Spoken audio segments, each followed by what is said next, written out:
Coach Moore, how long have you been coaching at the university? I started at the university as freshman coach in 1926. That time, Frank Thomas, who later was coach at the University of Alabama, was head coach. Thomas coached me at the University of Georgia. I was freshman coach until 1931 when I became head coach. He was a unique individual in so many ways. He had a great mind. He was fair, would treat you with respect. There were just so many good things about him that people don't know about and don't understand. Coach Moore was ahead of his time. Looking back on it, he really was a great coach, and he's a lot better coach than some today that are coaching at major universities, I'll tell you that. But he was a character too. The community loved him, the players loved him. He had great respect among the staff. He was very gentlemanly, but he was also very compassionate, very caring. He was a member of the community. The life lessons he taught individuals on a daily basis, and that he really cared for his players more than you might know. The coaching ranks itself are better off for those that can remember Coach Moore. He was a good man and a great coach.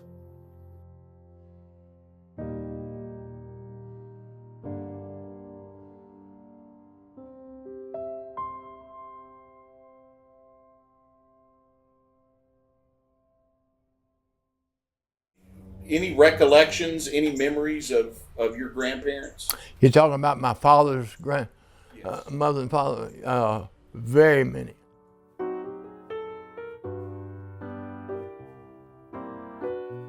He was an engineer for Southern Railway. They lived on a farm and had a lot of corn. They did live in Onion Bottom, and near there, and Onion Bottom had a baseball team, and my grandmother, my father's mother, coached it.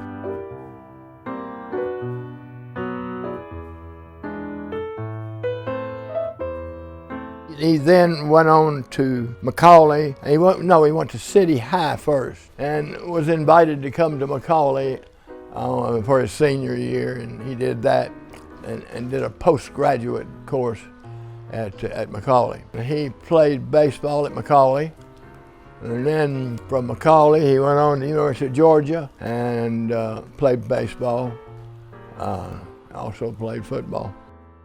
One of the things that people don't really realize about Scrappy Moore, because so much of his life was Chattanooga-centric, is what he did at the University of Georgia and the level of a star that he was there. He's born with a lot of athletic ability, and he got good training. He was a great athlete. He was an all-Southern quarterback at Georgia, but he was also a hell of a baseball player. He was very nimble, he was very quick. I think in both baseball and football, though, he was so smart that he kind of could be one step ahead of who he was competing. He almost always knew where they were going to go, where the ball was going to go, what needed to happen. Of course, it was almost like having a coach on the field. But he was not a man of big stature, and so I think that probably his greatest accomplishments were on the baseball field. He met Mother at the university. She was up there for some occasion, and she said she saw his blue Buick convertible and fell in love with him. She was a very, very highly thought of woman. If you look at any of the pictures from that day and time, she was always just perfectly dressed. Her hair was perfectly fixed. She looked very, very comfortable in her clothes or in the atmosphere. I don't think she met a stranger. Well, she was just a sweet lady. Silver hair, very regal. She was a classy dresser, always the epitome of grace. And very active in the community. She was very, very giving. I think that what a lot of people may not have recognized is how much from the very earliest points of their marriage that Scrappy depended upon her. She was his rock. It was just an ideal couple.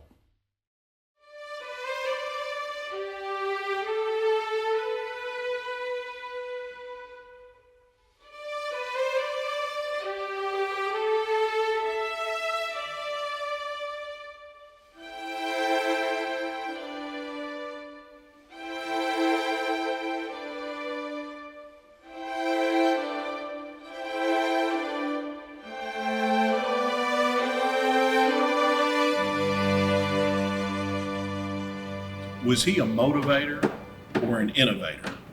Innovator. I think that he distinctly was an innovator. If you go back into the 50s and the 60s, most teams would run a particular defense, maybe a 5-4, a 5-3, or whatever, and sometimes even teams would become known for running a particular defense over a long period of time. He was innovative in 54 defense. He with the old walk-up corners and the rotation that he did. Scrappy was one of the first people to move people around on defense. Now we see that constantly today, and he would have plays for the defensive side of the ball as much as most teams were having plays for the offensive side of the ball. I think that Coach Moore was offensive, but he was also defensive minded. He had some folks set over he called defensive coordinators, but Coach Scrappy Moore was a defensive coordinator as well as the offensive coordinator. He was the instigator and he was the planner. He made it all work. I think he was very instrumental in what we did offensively.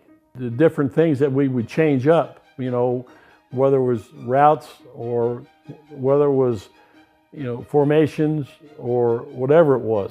You know, we always had a really good game plan. I always felt very good at what we were doing, you know, believing in what we were doing. You know, whether it was on offense or whether it was on defense. He motivated, and he, I can still remember that little shrill voice and pre-game talks and motivating, but he motivated us all week. Hey, we thought we could beat Auburn and Alabama and Ole Miss. We played them all. Tennessee, and when I was a freshman, we did beat Tennessee. We loved playing Tennessee, Auburn, Ole Miss, all those schools. We played Ole Miss, we were number one. He seemed to have an ability as a motivator to convince young ball players who, if they read the newspapers, would think they didn't have a chance against somebody superior. He did have the capacity to get these players to believe that they could play from within themselves and be able to compete with anybody. And so his teams were never unprepared. They were probably prepared in really slippery and sneaky ways that a lot of their opponents weren't expecting. But I don't think he had players that went on the field. I don't care if it was Tennessee or Auburn or Ole Miss or whoever. I don't think he had players that went on the field that didn't believe they could go out there and compete that day. And they usually did. And motivator, I mean, he had to motivate people to play as hard as they did because we didn't have very many people. And our talent was not great. I mean, we had good players. Yes, we did. We didn't have a lot of them. Chattanooga wasn't a laughing matter for Auburn or Alabama or anybody. They knew the first half was going to be tough, but they knew they could take the second one. When we went on the field, we were well prepared. Yes, he did everything he could. I don't think we went into any game unprepared. That's why we led Auburn when we were playing them. We led Mississippi when we were playing them. We led Tennessee when we were playing them. We couldn't last, but we were in every one of those games. And I think that's a tribute to Scrappy. There was never any doubt about him having you ready to play. He had you ready to play. You know, and many ball games that we lost them late. We lost them late because we didn't have as many people. Our first line people were as good as any of most other teams that we played. But when you got to the second guy and the third guy, that was oftentimes the difference. He never let on the fact that you can't beat them. In other words, he didn't slack off a bit. He always went about it the same way and prepared you the same way. They played Ole Miss a year after I left.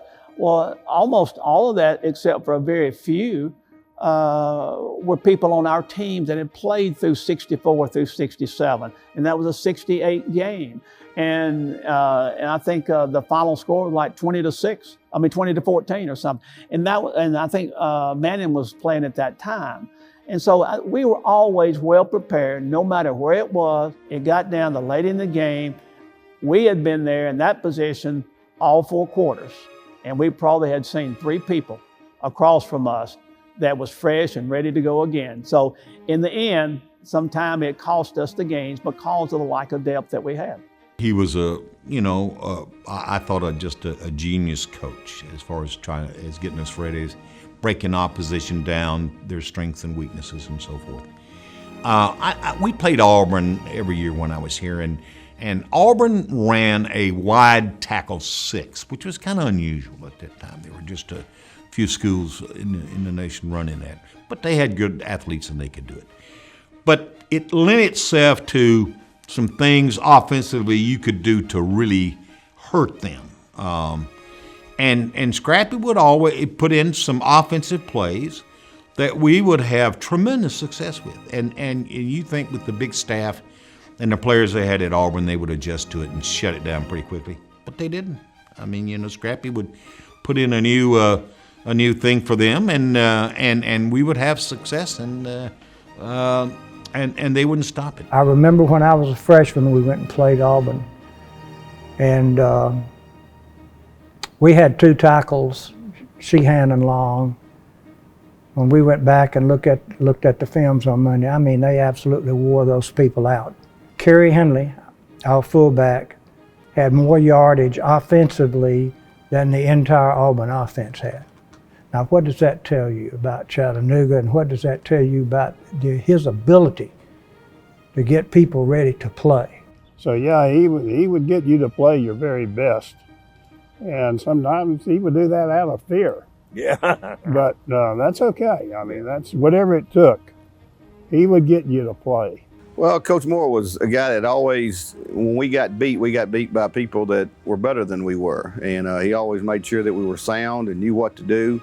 We didn't do an awful lot of things, but we knew what we were doing and what we were supposed to do. And like I said, the teams that beat us basically had better people than we did. And that's why he was talking to coaches everywhere. He learned from people. He shared information with people and ideas with people, and I mean, he knew what he was doing, that's for sure. Well, I mean, you look, he changed and evolved a lot. I mean, he had to be willing to do those things even during those times, and I think that says a lot to longevity of him being here, for that amount of time he was here as a head coach and athletic director. But you got to be willing to change and do that, and I think, I think he had enough people around him, when you hear the stories of the people in the profession that were around him and all that he saw where things were working and how other things were working at different places. He was sharp enough to go do and change and make sure he was always giving himself an opportunity to go win and go compete. He was a great passing coach. A lot of people respected that, all his peers. He was very well respected for his kicking game and also his defense. That's why these great coaches would call him. He was one of the first to punt on 3rd down, for example.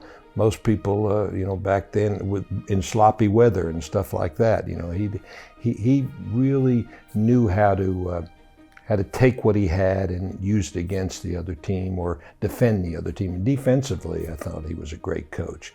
He had a really intriguing relationship with Bear Bryant. And I think that it's important to know that the relationship that he had with Bear Bryant was mirrored in a similar relationship with Wally Butts and also with Frank Howard, who was at Clemson. All 3 of those men, of course, became legendary coaches in the United States, and particularly here in the South. But the relationship with Bear Bryant was, I think, a special one. It is not myth and legend. During football season, that they always had a weekly conversation. I had been in his office when Coach Bryant called. It was always on a Tuesday at about between 9 and 10 o'clock. And he would talk to Dad about offense and the teams that the team he was going to play the following week. They discuss a lot of things. Well, they were warm friends. Yes, yes. They are very, very good friends, and they talked a lot. We didn't play them but one time when Bryant was there. Scrappy was great friends with all the SEC coaches. They would tell Scrappy, said, there's a kid and you follow Alabama who plays linebacker who you would really, really like. And he's just not good enough to play for us, but we don't want a couple other teams we play to get him. And so that's how UTC got a lot of players. And a lot of those guys, believe it or not, could have played in the SEC or Big Ten or wherever. They were so good. Bryant knew Scrappy very, very well, and that's where a lot of the Alabama connection came. You know, a lot of kids played for Chattanooga from Alabama, and they knew each other real, real well. And then Suge Jordan was at Auburn, and so yeah, Scrappy was well known. He would go to the SEC spring meetings where all the football coaches would go, and they had at the time there were like 10 SEC schools, and Scrappy would go, and of course he'd beg for money games. We played LSU. We didn't play Kentucky or Florida. Played Vanderbilt. We played Auburn, Alabama, Georgia Tech, Georgia. He and Wally Butts were just really great friends. He really did exemplify what it took to build those relationships. All those coaches respected Coach Moore. They knew that they was in for a heck of a game when they played Coach Moore. Coach, we knew that's how Coach Moore financed the program.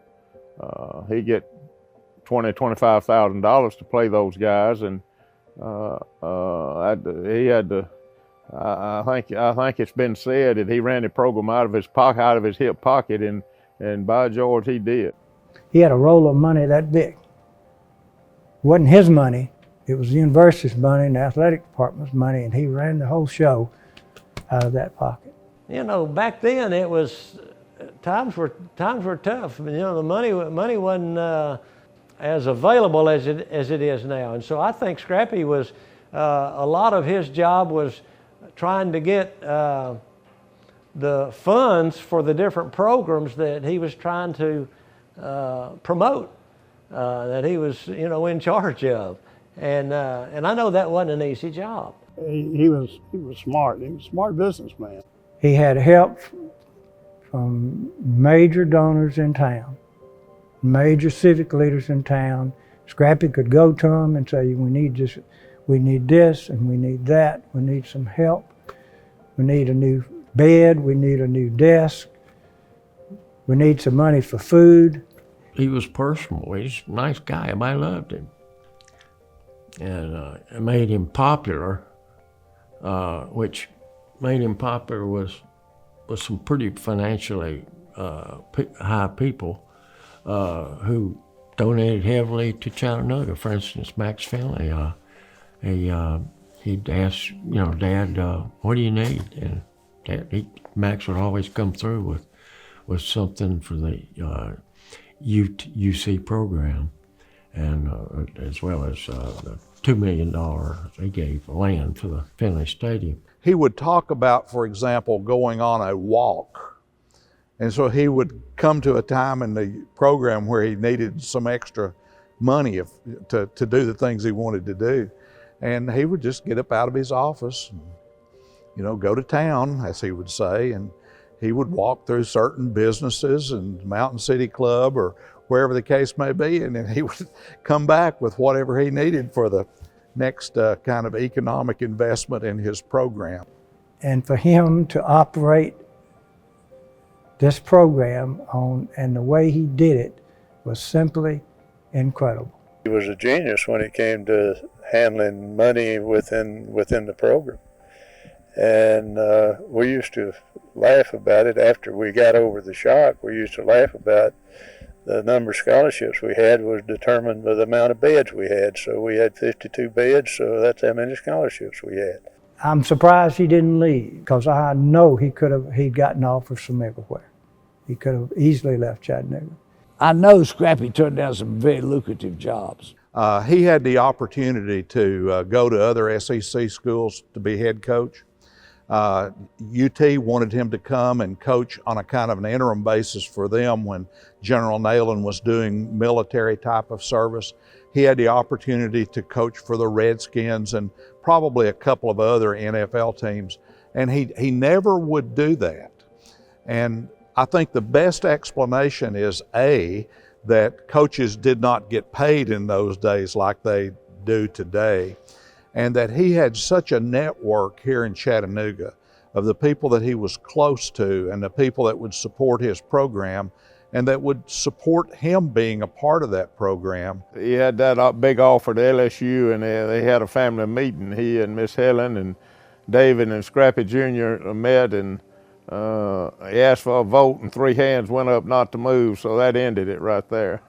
And he was just a hometown guy that he was well known, and I mean, Chattanooga was all about Scrappy Moore during those days, during the 50s and 60s. He was comfortable here, and he felt like that he could be successful here.